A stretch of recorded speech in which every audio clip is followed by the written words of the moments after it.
ಧನ್ಯವಾದಗಳನ್ನು ಹೇಳಲಿಕ್ಕೆ ಇಷ್ಟಪಡ್ತೀನಿ. ಎಲ್ಲ ನಮ್ಮ ತ್ಯಾಗಮೂಳಲ್ಲಿ ನಮಗೆ ಗೊತ್ತಿದ್ದಂಗೆ ಯಾವುದೇ ಇಂಡಸ್ಟ್ರಿ ಯಾವ ಏರಿಯಾ ಇಲ್ಲ. ನಮಗೆ ಆದಾಯ ಭಾಳ ಕಮ್ಮಿ. ನಾವೇನಿದ್ರು ನಮ್ಮ ಶಾಸಕರ ಮೇಲೆ ಡಿಪೆಂಡು. ನಮಗೇನು ಅಧಿಕಾರ ಇದು ಅಭಿವೃದ್ಧಿ ಮಾಡಬೇಕಾದ್ರೆ ಅವರು ಅಷ್ಟೇ ಸಾಕಷ್ಟು ನಮಗೆ ಸಹಕಾರ ಮಾಡ್ತಿದ್ದಾರೆ. ತ್ಯಾಗಮೂಳಲ್ಲಿ ಎಲ್ಲ ರೋಡ್ಗಳಿಗಾಗಲಿ ಚರಂಡಿ ಆಗಲಿ ಏನು ಬೇಕಾದರೂ ಅವರು ಕೋಟ್ಯಾಂತರ ರೂಪಾಯಿ ನಮಗೆ ತ್ಯಾಗಮೂಳಿಗೆ ಕೊಟ್ಟಿದ್ದಾರೆ. ಇನ್ನು ಮುಂದೆ ಕೊಡ್ತೀನಿ ಅಂತ ಭರವಸೆ ಕೊಟ್ಟಿದ್ದಾರೆ. ಅವ್ರಿಗೆ ಧನ್ಯವಾದಗಳು ಹೇಳಕ್ಕೆ ಇಷ್ಟಪಡ್ತೀನಿ.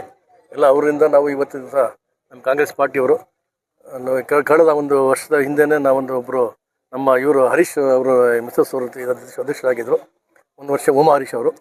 ಒಂದು ವರ್ಷ ಆದಮೇಲೆ ಅವರು ಮತ್ತು ಕೊಟ್ಟಿದ್ದರು ಇವರಿಗೆ ಮಾಡಿಬಿಡ್ಬೇಕಂತ.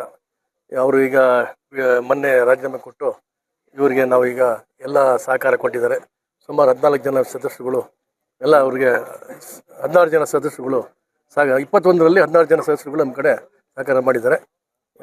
ದೇವರು ಒಳ್ಳೇದು ಮಾಡಲಿ, ಒಳ್ಳೇದಾಗಲಿ, ಒಳ್ಳೆಯ ಅಧಿಕಾರ ಕೊಡಲಿ ಅಂತ ನಾನು ಅವರಿಗೆ ದೇವರಲ್ಲಿ